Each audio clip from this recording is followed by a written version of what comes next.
자, 어떻게 구두로 나면 사네. 다시 한번. 현대 소설이 있죠. 자, 윤은길의 작품인데요.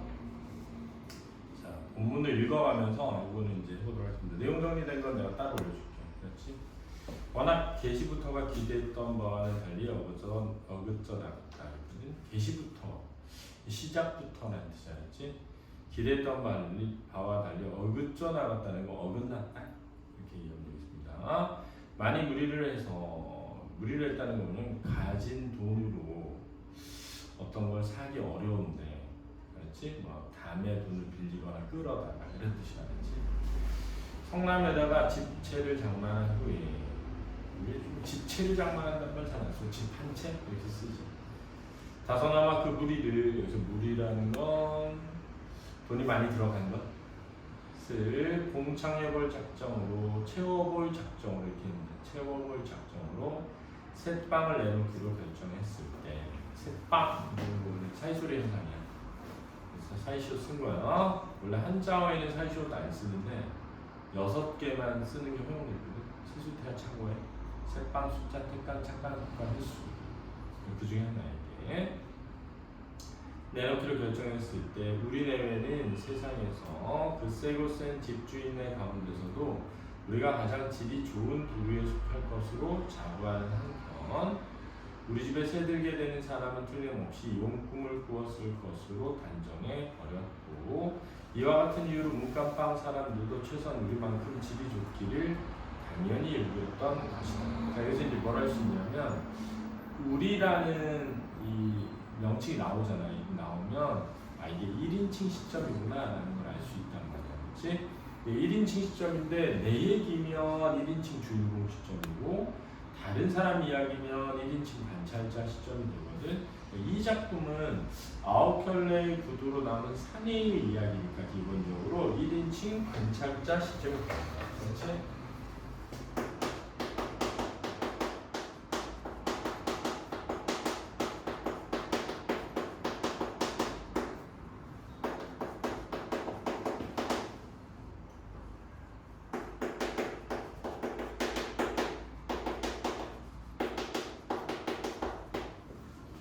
그런데 이제 선생님은 개인적으로는 그런 생각을 해요. 이게 정말 그냥 사내에 대한 이야기일까? 이런 고민을 하거든. 이 작품은 선생님이 생각할 땐 2가지를 담고 있다고 생각해. 하나는 뭐냐면, 산업화되고 근대화되어가는 과정에 이제 도시의 빈민층으로 전락하게 되어가는 사람의 모습을 통해서 어떤 그런 빈부의 격차라든가 몰락해가는 어떤 도시 빈민층의 어떤 희망이 사라져가는 비참한 현실, 이런 것도 주제이긴 한데, 또 한편으로는 그 사람을 대하는 중간 계층, 쉽게 말하면 우리가 소시민층이라고 하거든. 이 소시민 계층의 어떤 이기적 태도를 비판적으로 바라보는 것도 있거든. 그러니까 그렇게 본다면 이게 꼭 그 사내에 대한 이야기로만 볼 수는 없다고 생각해. 사내에 대한 이야기이면서 동시에 그 사내를 대하는 행동, 나의 행동도 중심 사건에 있다고 보죠. 그러면 1인칭 주인공 시점이라고 할 수도 있거든.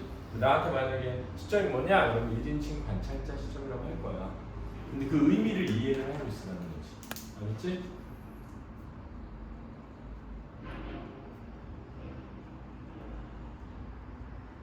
두 번째는 우리가 가장 질이 좋은 부류에 속할 거야 라고 하는 자기 스스로 자신의 가지고 있는 어떤 자부심 같은 것이 있잖아요. 근데 이러한 자부심이 사실은 정말 비참하게 살아가는 사람을 대하면서 드러나는 태도에서 약간은 이런 자기의 어떤 자부심이 사실은 가식적이었다는 게 드러나는 거지. 그런데 우리의 기대와는 어쩐지 처음부터 자꾸만 빗나가는 느낌이었다. 특히 사복 차림으로 학교까지 찾아온 이순경이 주민등록부에 우리의 동거인으로 기재되어 있는 안동권 씨에 관한 이야기를 꺼냈을 때 내가 느낀 배반감은 절정에 달했다. 네, 그지? 자, 먼저 공간적 배경은 농촌에서 도시로의 이행이 진행되던 1970년대 성남시에 개발된 주택가라고 했잖니? 그러니까 뭐가 되는 과정에서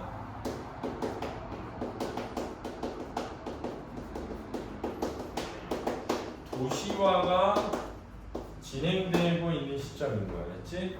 그 과정에서 도심이 아니라 그 도심의 변두리 지역이라고 하는 특징이 있는 거야, 그렇지? 그러니까 실제로 도심 한 가운데는 오히려 조금 그래도 그런 계층이 적은데 도심에서 살지 못한 즉 변두리에 사는 곳에서는 그런 어떤 빈민층, 도시 빈민층이 모여 살게 되거든. 그러니까 그런 것들을 보여주는 거지. 그래서 무리를 해서 새빵을 내놓았다는 걸 볼 때 경제적으로 아주 풍족하지는 않죠. 집주인으로서의 자부심을 가지고 있는 거죠. 또 틀림없이 용꿈을 꾸었을 거야 라는 말은 너네 진짜 운 좋은 줄 알아 이 말이야. 나 같은 주인 만나서 운 좋은 줄 알아 이런 거지. 그지? 그 다음에 사복차림으로 학교까지 찾아온 이순경 이런 데에서 어떤 현실을 알 수 있어?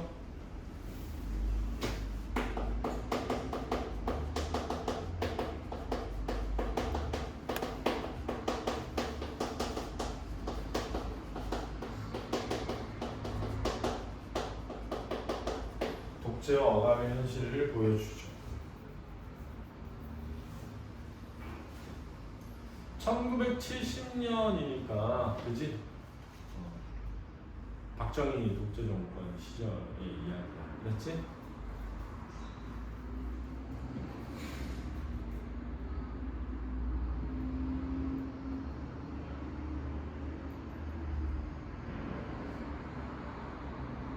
나더러 이제부터 당신 멀대 노릇을 하라는 얘기입니까? 이렇게 됐는데 이제 멀대 노릇이라는 건 요즘에 쓰이진 않고 요즘에는 오히려 빨대 노릇이라고 많이 써. 빨대 꽂는다 이런 거 들어봤어?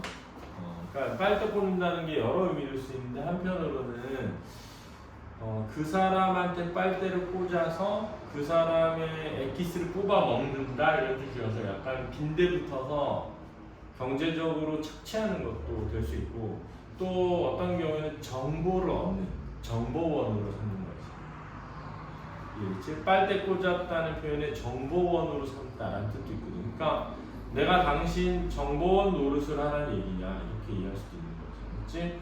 무슨 그런 거북한 말씀을. 자, 이 부분 이제 이순경이 한 말이에요. 우리 학교 담당인 학사 출신의 이순경은 한바탕 너털 웃음을 한 다음 곧장 진지한 표정이 되었다. 그는 이렇게 말했다. 오 선생님 앞에서 한 사람의 시민으로서의 의무를 강조할 생각은 없습니다. 다만 친절한 이웃이 돼 주십사고 부탁드리는 겁니다. 권씨의 동태를 일일이 사직당국에 고자질해야만 권씨의 친절한 이웃이 되는군요. 자, 이 부분은 이제 비꼬는 거죠. 그렇다 말아요 하고 말하면서 이순경은 다시 너털 웃음을 터뜨렸다 하고 중략되어 있는데 여기에서 뭘 할 수 있냐면 권씨가 알지? 어떤 경찰이나 또는 어떤 보안 관련 담당된 정부로부터 이제 감시의 대상이었음을 알게 되는 거지. 그렇지? 자, 이런 데서도 무슨적 배경이 드러나? 시대적 배경이 드러난다라고 할 수 있지. 왜냐면 한 개인을 이렇게 그지? 사찰하는 것은 불법이거든요, 사실은. 따라서 여기 친절한 이웃이 된다는 것은 뭘 의미하는 거야? 권씨의 동태를 일일이 파악하려면 그 사람하고 어떻게 지내야 돼? 가까이 지내야만 그 동태를 파악할 수 있게 되잖아, 그지? 쌀이 떨어졌는지 연탄이 떨어졌는지도 살펴보고 말입니다. 힘닿는 대로 그 사람을 도와주시기 바랍니다. 도무지 제가 표면에 나설 수가 없는 입장입니다. 물론 권씨를 고용하는 기업주 쪽 탓도 있죠. 사찰 대상자를 즐겨 고용하는 기업은 없을 테니까요. 하지만 그것보다 권씨 자신이 더 큰 문제입니다. 자신이 법에 따라서 내사당하고 있다는 사실을 다른 누구보다도 유별나게 못 견디는 체질입니다. 라고 중략되어 있단 말이야. 그러니까 이제 이 순경은 쉽게 말해서 한편으로는 그를 뭐 하는 거야? 도와주는 거지. 근데 왜 도와주는 거지? 왜 도와주어야 하는 거지? 기업에서 권 씨를 채용할 리가 없어. 그러면은 권 씨는 가난할 수밖에 없어. 그러니까 너는 뭐 해줄 수밖에 없어? 도와줄 수밖에 없을 거야. 이 말이야. 그렇지? 그렇죠? 그러니까 권 씨는 어떤 법에 따라 내사당하고 있는 거죠. 그러니까 이 법은 사실 잘못된 법이죠. 한 개인을 이렇게 감시하는 법은 잘못된 법이거든. 그 다음에 이렇게 감시하고 있다는 사찰 대상자라는 것이 드러나면 기업에 취직하기가 어렵고, 기업에 취직하기 어려우니까 일용직 노동자가 될 수밖에 없는 거지. 하루 벌어 하루 먹고 살 수밖에 없는 비참한 현실이 되겠죠. 그러면 쌀이 떨어지는 날도, 연탄이 떨어지는 날도 몹시 뭐죠? 잦아지고 많아진다는 거지. 이해됐지? 중략, 짐승처럼 난폭해져가지고 발광 그 직전까지 갑니다. 누가? 권 씨가. 그렇게 착하거나 양순한 사람이 말입니다. 그러니까 대비되어 있는데, 그지? 평소에는 이렇게 착하고 양순한데 본인이 사찰 대상자라는 것이 드러나면, 이제 그러한 감시를 받는 것을 알게 되면 그걸 못 견딘다는 거야, 그렇지? 이제 제 말뜻을 이해하셨을 줄 믿습니다. 제 임무를 감쪽같이 수행할 수 있도록. 자, 왜 그렇지? 자신이 임무는 뭐니? 권씨를 사찰하는 거지. 근데 그게 드러나면 권씨는 몹시 발광 직전까지 가면서 불쾌하고 괴로워하잖아, 그지? 그러니까 자기가 표면에 드러날 수가 없는 거지. 오 선생님은 어김없는 친절한 이웃이 될 수 있습니다. 솔직히 말씀드려서 저는 경찰관 입장을 떠나서 한 사람의 인간으로서 개입한 씨를 사랑합니다. 의로서는 자격이야. 가능하다면 그를 돕고 싶은 심정입니다. 그러나 나설 수가 없다는 거죠. 그렇지? 한편으로는 권 씨가 안쓰러운 거예요. 왜? 사찰 대상자가 되어서 제대로 된 직장을 구할 수 없고, 그래서 몹시 가난하잖아. 근데 내가 그걸 도와주려고 하면 내가 너를 감시하고 있어 라는 걸 알게 되는 거지. 그러니까 내가 나설 수 없으니 네가 좀 도와줘. 그러면서 뭐도 하고 감시도 하고 이렇게 되는 거지. 아마 불언간에 오 선생님도 그렇게 되고 말 겁니다. 자, 여기서 그렇게 되고 말 거다라는 부분은 미래를 뭐 하는 거야? 예측하는 거죠. 미래를 예측하고 단정하는 거야. 그렇지? 부디 친절한 이웃이 되주십사고 다시 한번 간곡히 부탁드리는 바입니다. 자, 오선생, 이순경, 권기용은 모두 대학을 졸업한 사람들이야. 그렇지? 당대 최고의 고등교육을 이수했고 근대적인 시민으로서 상징자본을 획득한 존재야. 그렇지? 이 상징자본이라는 건 뭐냐면, 야, 그래도 대학 나왔으면 먹고 살만하잖아, 이런 뜻이야. 대학을 나왔던 것만으로, 그지? 뭘 먹고 살 수 있는 어떤 힘이 생긴 거잖아. 그걸 상징자본이라고 하는 거야. 감시의 대상이 된 것은 근대적 의미의 시민으로서의 포섭될지 여부를 결정한다. 즉 근대적 규율 체계와 통치 문제가 작품의 주요 주제 중에 하나입니다. 라는 거겠지. 근대적인 규율 체계와 통치의 문제, 즉 시민을 뭐해? 감시하고 자기의 틀 안에서만 활동하도록 하는 거죠.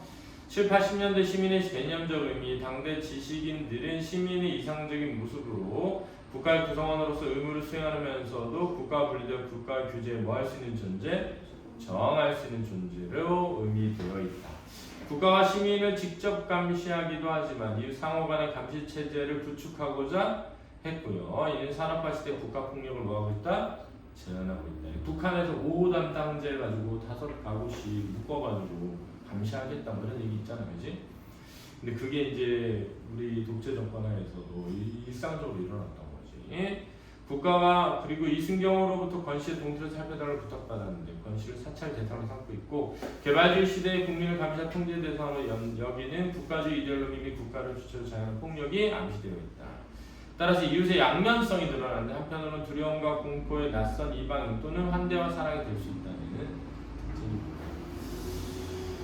그런 다음 짐 무게에 압도되어 중심을 못 잡고 이리저리 휩쓸리며 근근히 언덕배기에 올라오고 있는 그 산이가 우리 집에 새들기로 된 권심에 틀림없다면 그는 예전보다 나흘이 앞당겨 사전의 주인 우리 양해도 구함이 없이 일방적이며 기습적으로 이사를 단행하는 셈이었다. 자, 이런 데에서 뭐가 드러나? 일단 권씨의 처지도 암시되어 있지, 그치? 그만큼 살 곳이 없는 거야. 있을 곳이 없는 권씨의 어떤 처지가 드러나게 하는 거야. 사내가 금방이라도 짐에 들러 쓰러져 버릴 것만 같았으므로 난 빼앗다시피 고통을 받아들였다. 생각했던 것보다 짐은 아주 가벼웠다. 그래서 짐이 아주 가벼웠는데, 그지? 그거를 압도되어 중심을 못 잡고 들어 막 이리저리 휩쓸리는 것이 대비돼 있잖아, 그지?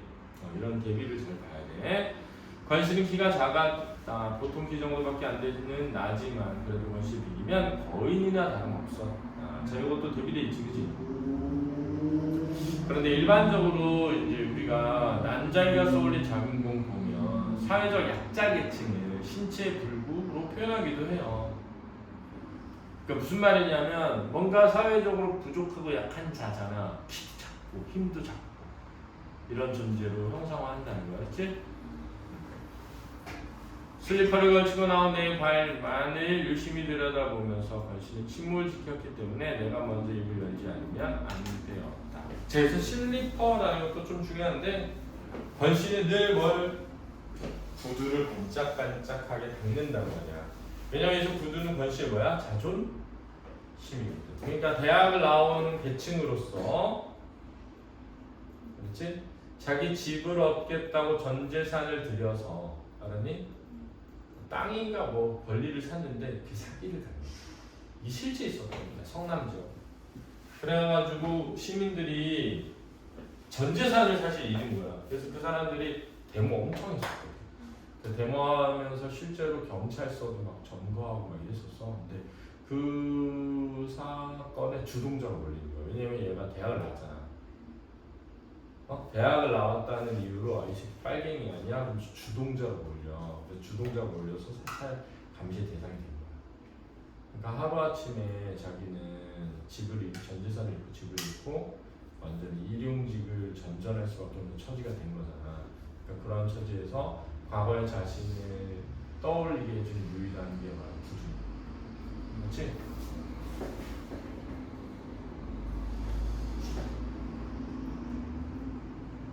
이삿짐 차로 옵니까? 아닙니다. 그는 피로에 지친 눈을 들어 자기 아내 머리에서 시작해 아이들의 손을 거쳐 이제 방금 내가 닮은간에 부려놓은 보통이 이루는 기다란 화를 그렸다. 이게 전부 답니다. 그렇지? 이게 전부 답니다 라고 해서 가리켰다는 거야. 그렇지? 그러니까 이런 데서도 권씨에 뭐가 드러나? 가난한 현실이 드러나지. 이삿짐이 없는 거야. 그렇지? 들봄이 다야. 멋쩍은 듯이 그는 멋이 적은 게 아니까 멋쩍다야. 그렇지? 멋이 적어야 멋적다. 그렇지?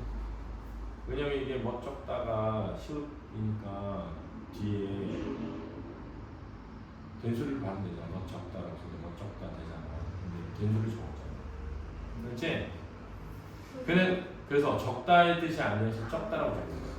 어설프디 어설프게 웃었다. 보자기 바깥을 삐죽삐죽 내민 것을 봐 권씨의 아내가 입은 짐은 시사도구일 것이다.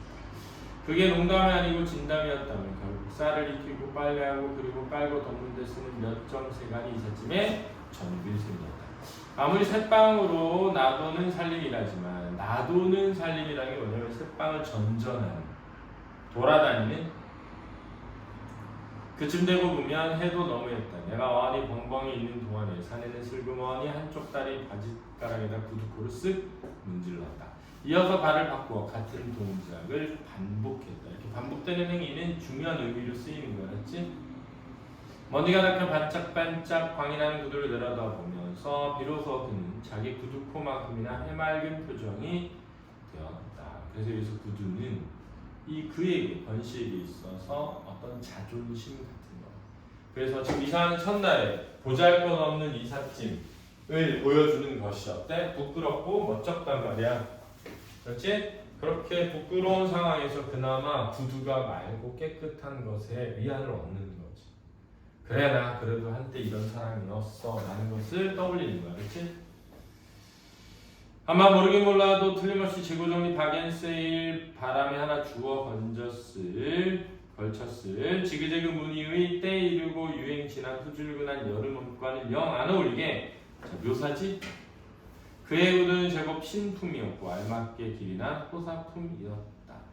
자, 나에게 권씨는 어떻게 보였을까? 약간 염치 없는 세입자이자 허약하고 어리숙한 사람으로 비춰졌겠죠. 그죠? 왜? 연락도 얘기도 없이 이삿날 이전에 먼저 짐을 옮기는 것에서 염치가 없다고 느낀 거야. 왜 허약해? 무겁지도 않은 짐을 무겁게 들고 오는 것에서. 나와 권씨의 외향의 묘사는 서로 대비되어 있고 집주인과 세입자라는 입장 차이를 상징적으로 뭐하고 있다? 나타내고 있다. 난쟁이가 써올린 장군도 그랬다. 그는 어설프게 웃었다. 독자는 권씨의 성격이 양순하고 선량함을 짐작할 수 있어요. 그렇죠? 근데 이렇게 양순하고 선량한 사람이 자신이 사찰의 대상이 되었을 때는 폭발하게 되는 거지. 그치? 아무래도 너무했다. 권씨의 단촐한 살림살이에 대한 나의 평가를 통해 권씨의 빈곤한 처지를 드러내고 있고 이어서 해맑은 표정이 되었다라는 부분에서 구두의 청결이 인물에게 주는 만족감이 드러나면서 동시에 구두가 권씨에게 매우 중요한 것임을 드러내고 지그재그 호사품이었다. 차림새 어울리지 않는 구두가 권씨에게 어떤 의미를 지니고 있음을 보여준다라는 거죠. 알겠니? 자, 다음 장. 먼저 건 살던 방에 오늘 꼭 비워야만 할 형편이었잖아. 약속이 틀려도 별 수 없지. 약속이 틀리다라는 말은 사실 약속과 다르다라고 해야지. 약속이 틀린 게 아니라 약속과 다른 거. 그리고 어차피 안 쓰는 방이니까 나을 쯤 앞당겨 들어왔대서 뭐 그게 아니에요. 걱정 마. 수일 내로 마저 다 챙기겠다고 약속했어. 자기네도 사람인데 설마 절반만 내고 입싹 씻진 않을 테지. 계약금 받을 때만 해도 그렇게 안 받는데 사람들이 여간 뻔뻔하지 않아요. 20만 원이면 시소도 훨씬 싸게 내놓은 줄 자기네도 눈이 있고 귀가 있으니까 잘할 거예요. 그런데 단돈 10만 원만 쥐고 한마디 상의 없이 불쑥 쳐들어오다니 생각할수록 괘씸하다니까요. 그런 기본적인 약속마저 어기는 사람이라면 이 다음에 무슨 약속인들 못 어기겠어요. 자, 이런 데서 이제 약간 일반화하고는 있죠. 하나를 보면 뭘 한다? 다 알아 라는 거를 원래 성급한 일반화의 원리라고 하거든. 일반화, 왜냐면 이게 성급한 일반화의 원리가 되지 않는 이유는 실제로 그러거든. 그렇지. 그런 땡땡땡땡땡땡 며느리 늙은 것이 시험이라던가 아내는 어느새 집주인 행세를 쫀쫀하게 하려고 들었다 해서 쫀쫀이라는 말 대신 우리는 깐깐히라고 하죠. 깐깐하게. 우리가 새방에서 새방으로 전전하며 다리 오그리고 지내던 시절을 아내가 벌써 잊을 리 없다. 다리 오그리고 지내던 시절, 가난했던 시대를 의미하는 것 때문에. 그렇지?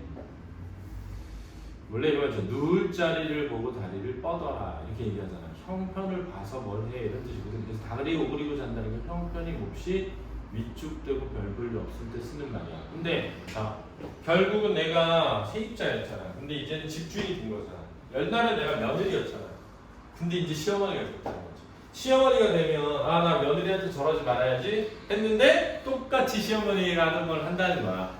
세입자일 때는 난 집주인 되면 저러지 말아야지 했는데 똑같이 하고 있는 거 아닌가 이렇게 생각하는 거야. 그렇지? 그러나 나는 벌써 깡그리 잊은 척 행동했다. 적어도 거들어오는 거였다. 그리 오래지도 않은 과거를 얘기하면서 꿈만 같다는 말로 시간에 단에 한없이 늙어 잡는 버릇이 생겼으며 말끝마다 이게 어떻게 장만한 집인데 하면서 혀를 차곤 했다. 자, 혀를 찼다는 거지. 못마땅해 했다라는 거야. 그래서 아내는 지금 권씨에 대해서 나보다는 좀 더 뭐하고 있어? 불만을 지니고 있음이 드러나는 거지. 니?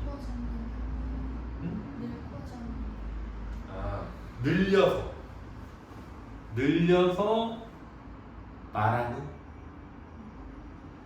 그러니까 이게 무슨 말이냐면 얼마야? 야, 너 얼마 전에 찌질했어 이런 건데 한참 전 얘기인 것처럼 한다는 거야. 그러니까는 이런 거야. 야, 너 어젯밤에도 너 세입자한테 네가 그러면 안 되지 이럴 수 있잖아. 근데 한참 전 얘기인 것처럼 한다는 거야. 이해됐어? 야, 이거 선생님이 뭐라 했어? 줄거리 전체 써볼 줄 알아야 돼. 알았지? 그러지 않으면 또 틀린다. 이해했지? 먼저 번 들어왔대서 뭐라는 데서 나의 어떤 성품이 보인다? 온화한 성품이 보이고 그리 오래지도 혀를 차고 냈대서 안에 이중적 면모가 드러난죠. 왜냐하면 사실 얼마 전까지 뭐였어? 세입자로서 고생을 했는데 정작 집을 소유하게 되니 뭐 집주인이라는 의식을 가지고 행동한다는 점에서 좀 그런 면이 드러난다는 거야. 알았니? 자, 그럼 이 뒤는 다음 시간에 알았죠?